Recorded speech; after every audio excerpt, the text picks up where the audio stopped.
ሰላም كما ያለሁም ናይ ቢሌን ሚዲያ ቤተሰብ ንሎሚ ድማ ማይ ሲክሬት ቢሊዮነር ዘርእስታ ፊልም ኢና ሒዝናልኩም መጢና ዘለና ክትከታተሉና ከዓ ብኽብሪ ንዕድም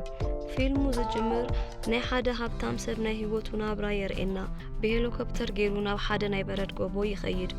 ኣብቲ በረድ ከዓ ሸተት ይጻወት ሞዴል ዝኾኑ መካይን እውን ይዘውር ዝተፈላለዩ ዓይነት ስፖርታትን ይሰርሕ እዩ በታ ናይ ግሉ ዝኾነት አይሮፕላን እውን ምስ ዝተፈላለዩ ደቂ ኣንስትዮ ዝደልዩ ይገብር እዚ ግለሰብ ድማ ፊሮ ይበሃል ናብ ሓደ ህንጻ ኣትዩ ምስ ሓደ ላውረንስ ዝተባህለ መሳርሕቱ ብዛዕባ ቢዝነስ ክዘራረቡ ንርኢ ሃንደበቱን ቴሌፎን ይድወለልሞ ነቲ መሳርሕቱ $60 ሚልዮን ዝውድእ ናይ 5,000 ትካል ሼር ክገዝእ ይእዝዞ ቁሩብ ድሕሪ ምጽናዕ ከዓ ኣኼባ ስለ ዘለዎም ኣብ ክንድኡ ንላውረንስ ክኸይድ ይነግሮ ብድሕሪ እዚ ፊሮ ናብ ሓደ ናይ ምሕንበሲ ዘለዎ ፓርቲ ይኸይድ ነተናዋል ድሕሪ ምዕላል ናብ የዕርኽቱ ከደ ቁሩብ ድሕሪ ምጽናሕ ድማ ኣድዩ ትድብለሉሞ ኣቡኡ ብጣዕሚ ከም ዝሓመመን ንዕኡ ከም ዝደለየን ትነግሮ ቀጽኢሉ ፊሮ ኣብ ውሽጢ አይሮፕላን ኮይኑ ኣድዩ ዝነገረቶ እንደሓሰበ ብናይ ቅድም ታሪኽ ህይወቱ ክሓስብ ይጅምር ኣብ ዓዲ ጣልያን ተወሊዱ ምስ ዓበየ ናብ ኣሜሪካ ድሕሪ ምኻዱ ዕውት በዓል ሓብቲ ዝኾነ ሰብ እዩ ኣቡኡ ብዛዕባ ወዱ ሓደ ነገር እዩ ዘጨንቆ ፊሮ ብገንዘብን ደቂ ኣንስትዮን ዘዕለቕለቐ ህይወት ስለ ዝነብር ሓቀኛ ፍቕሪ ክረክብ ብዘይምኽኣሉ እዩ ዘተሓሳስቦ ኣብቲ ናይ ምሸት ገዝኡ ድሕሪ ምብጽሑ ነዲኡ ረኽባ ኣድዩ ድማ ኣቡኡ ኣብ ኣፍ ደገ ሞት ስለ ዘሎ ኣትዩ ከዘራርቦ ትነግሮ ፊሮ ምስ ኣተወ ከዓ ነብኡ ሰላም ኢሉ ብብርኩ ተንበርኪኹ ናይ ኑዛዜ ቃል ንምስማዕ ይዳሎ ሕጂ ኣቡኡ ሓንቲ ናይ መወዳእታን ሓደ ነገር ይእዝዞ ንሱ ድማ ወላ ሓንቲ ነገር ከይተጠቕመ ዘለዎ ሓይልን ገንዘብን ሓቀኛ መንነቱን ወላ ሓደ ከይነገረ ካብዛ ዓዲ ንሓደ ወርሒ ክኸይድ ይነግሮ ፊሮ ድማ ንምንታይ ከምዚ ክገብር ከም ዝደለዮ ይሓቶ ኣቡኡ ከዓ እዚ ኑዛዜ ስለ ዝኾነ ቃሉ ክሕልወሉ ጥራይ ይነግሮ ሽዑ ኣቡኡ ዓረፈ ድሕሪ ቁሩብ መዓልታት ፊሮን ወላሪቱ ተሰናቢቱ ናይ ኣቡኡ ቃል ክፍጽም ይኸይድ ነቲ መሳርሕቱ ድማ ን30 መዓልታት ከም ዘይመጽእ ነጊርዎ ኩሉ ሓላፍነት የሰክሞ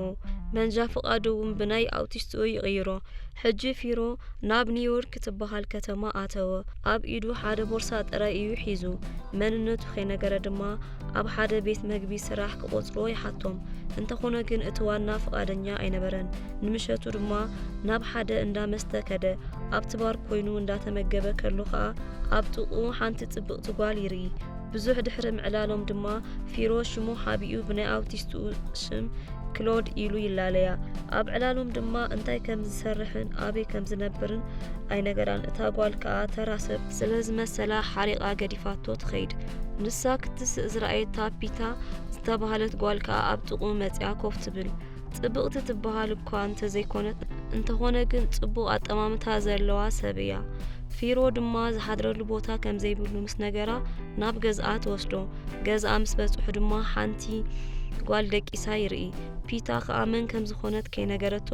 ናብ ዝድቅሰሉ ክፍሉ ተእትዎ ድሕሪ ቁሩብ ደቓይቕ ከዓ ፒታ ዝተኸፋፈተ ክዳን ተኸዲና ክተጋገይ ምስ ፈተነት ፊሮ ናይ ኣዋልድ ድሌት ከም ዘይብሉ ይነግራ ንሳ እውን ነዚ ምስ ሰምዐት ኣብቲ ዝነበሮ ክፍሊ ክትድቅስ ቁሩብ ጸኒሓ እንዳሓርንኾት ስለ ዝረበሸቶ ፊሮ ተስኡ ናብታ ዓንቲ ወይ ዝረኣየ ጓል ከይዱ ክድቅስ ፈተነ እታ ጓል ድማ ቀልጢፋ ብምትሳእ ምስ ረኣየቶ ብስምባደ የወየት ቀጢላ ድማ ካብቲ ገዛ ከም ዝወጽእ ትገብር ፊሮ ሽዑ ምሸት በይኑ እንዳኸደ ከሎ ክልተ ዓዋሉ ክሃርምዎ ኢሎም ጠጠው የብልዎ ንሱ ድማ እንታይ ከም ዝደለዩ ስለ ዝተረድኦ ንኽልቲኦም ሃሪሙ ነጢሩ ናብ ሓደ ኣፍ ደገ ናይ ሓደ ሰብ ገዛ ጠጠው በለ እታ ዋና ገዛ ምስ ረኣየቶ ከዓ ናብ ፖሊስ ደዊላ ዘይትፈልጦ ሰብ ኣብ ኣፍ ደገ ገዝኣ ኮፍ ኢሉ ከም ዘሎ እንዳፈርሐት ትነግሮም እቶም ፖሊስ ድማ ናብቲ ቦታ መጺኦም ንፊሮ ይኣስርዎ ለይቲ ሙሉእ ድማ ኣብ እስር ቤት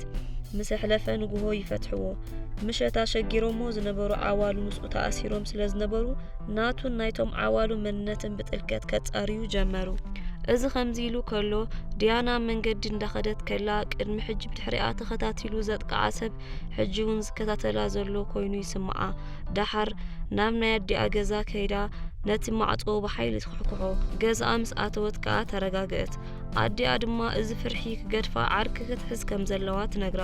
እንተኾነ ግን ዲያና ኣብኡ ከም ዘየላ ነጊራታ ትኸይድ ፊሮ ድማ ኣብ ናይ ህዝባዊ መንበር ደቂሱ ይሓድር ናብ ሓደ ኣብ ደገ ኮይኑ መግቢ ዝሸይጥ ሰብ ከይዱ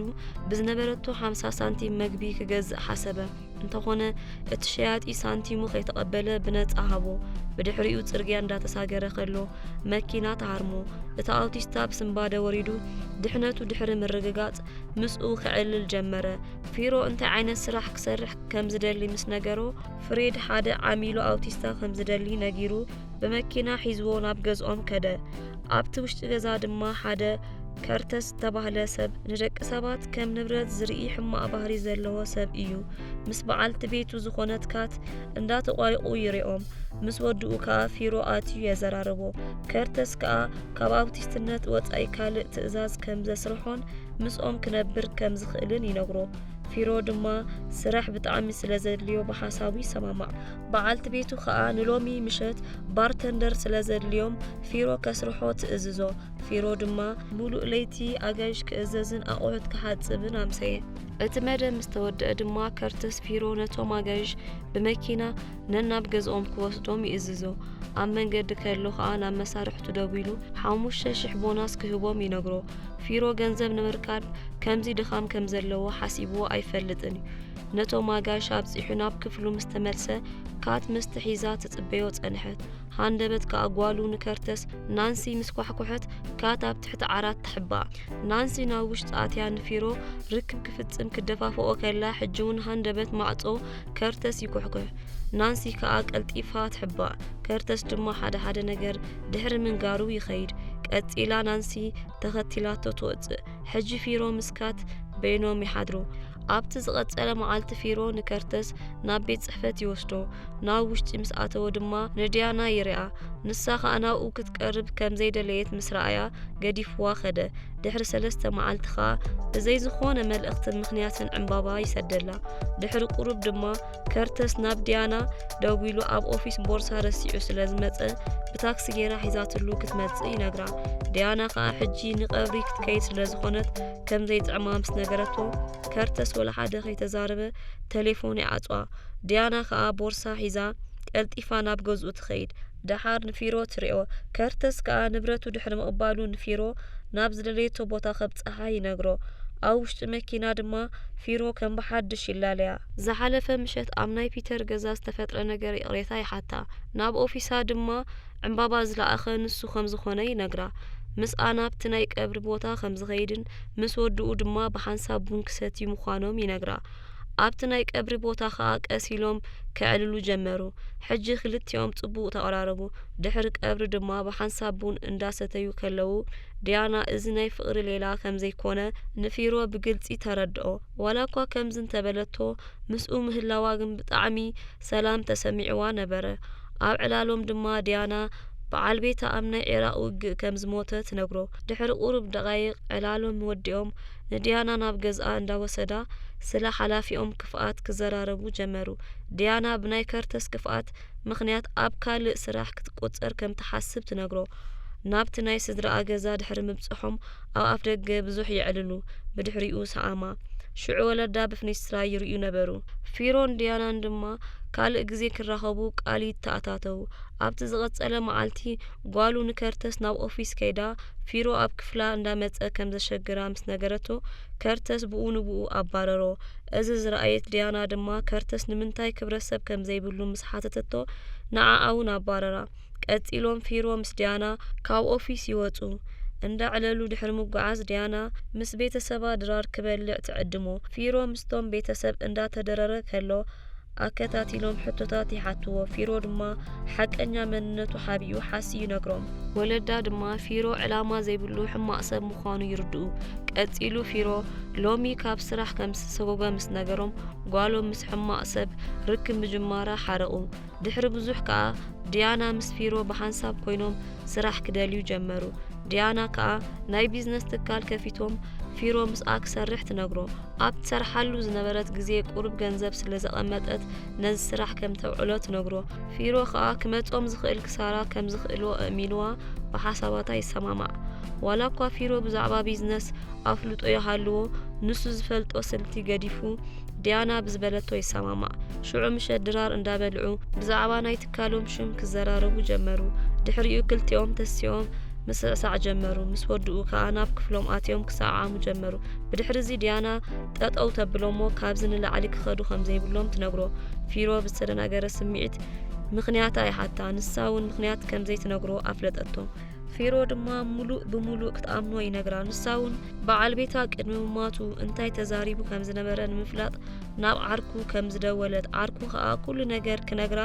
ናብ ገዝኡ ክትመጽእ ይነግራ ልክዕ ምስ ከደት ከዓ ብግፍዕን ብጭካኔን ከም ዝኣመጻ ንፊሮ ምክንያታት ትነግሮ ፊሮ እዚ ዛንታ ምስ ሰምዐ ሓዚኑ ነብዓታ ጸረገላ ሕጂ ዲያና ዝተመነየቶ ስራሕ ጀሚራ እያ እቲ ስራሕ ድማ ጽቡቕ ይኸደላ ነበረ ብድሕሪ እዚ ፊሮ ኣብ ቀረባ ግዜ ናብ ካሊፎርኒያ ክኸይድ ከም ዝኾነ ምስ ነገራ ዲያና ብሓሳቡ ኣይተሰማመዐትን ቁርብ ጸኒሑ ፊሮ ናብቲ መሳርሕቱ ይድውል እሞ ስለዘሎ ነገር ምስ ሓተቶ እቲ መሳርሕቱ ካብቲ ዝገዝኦም ሼራት ሓደ ኣብ ሓደጋ ከም ዘሎ ብቕልጡፍ ክመጽእ ከም ዘለዎን ይነግሮ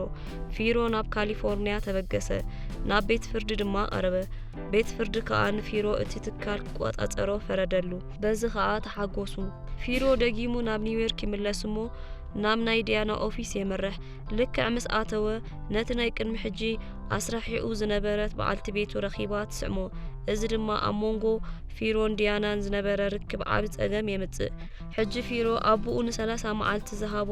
ኑዛዜ ወዲኡ ናብ ካሊፎርኒያ ይምለስ ንዲያና ደጊሙ ከዘራርባ ዕድል ኣይረኸበን እንተኾነ ግን እዚ ተስፋ ኣይቁረጾን ኣብ ዝቐጸለ መዓልቲ ናብ ኒውዮርክ ከይዱ ናብ ናይ ዲያና ገዛ ከይዱ ይኩሕኩሕ እቲ ሓቀኛ ዝኾነ ምክንያቱ ነጊሩ ስለ ዝተፈጠረ ነገር ኩሉ ይቕሬታ ይሓታ ሽዑ መዓልቲ ድማ ጽቡቕ ምሸት ሕለፉ ንጽባሒቱ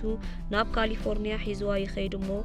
ኣብ ገዝኡ ምስ በጽሑ ሓቀኛ መንነቱን ስርሑን ኩሉ ብትኽክል ይነግራ ዲያና ከዓ ፊሮ ናይ ገዝኡ ሰራሕተኛታት ብጽቡቕ ከም ዝከነኸን ሪኣ ቅንዕንኡ ይርዳ ኣብቲ ካንሸሎ እንዳተዘዋወሩ ከለው ድማ ሓቀኛ ፍቕሪ ስለ ዝሃበቶ ኣመስጊኑ ናይ መርዓ ሕቶ የቕርበላ ኣብ መወዳእታ ከዓ ዘመድ ቤተሰብ ኩሉ ኣብ ዝተረኽበሉ ግዜ እንዳተመርዓው ፊልሙ ይውዳእ ካብዛ ፊልም ከዓ ገንዘብ ዝደለናዮ ነገር ከም ዝገዝኣልና እንተኾነ ግን ሓቀኛ ፍቕሪ ከም ዘይገዝኣልና ንርዳእ ንሎም ዘዳለናዮ ፊልም ድማ እዚ ይመስል ከም ዝፈተኹሞ ተስፋ ገብር ናይ ቢሌም ሚድያ ቤተሰብ ኣብ ካልእ ግዜ ተመሳሳሊ መሳጥን ፊልም ሕጽር ብዝበለ መልክዑ ከነቕርበልኩም ኢና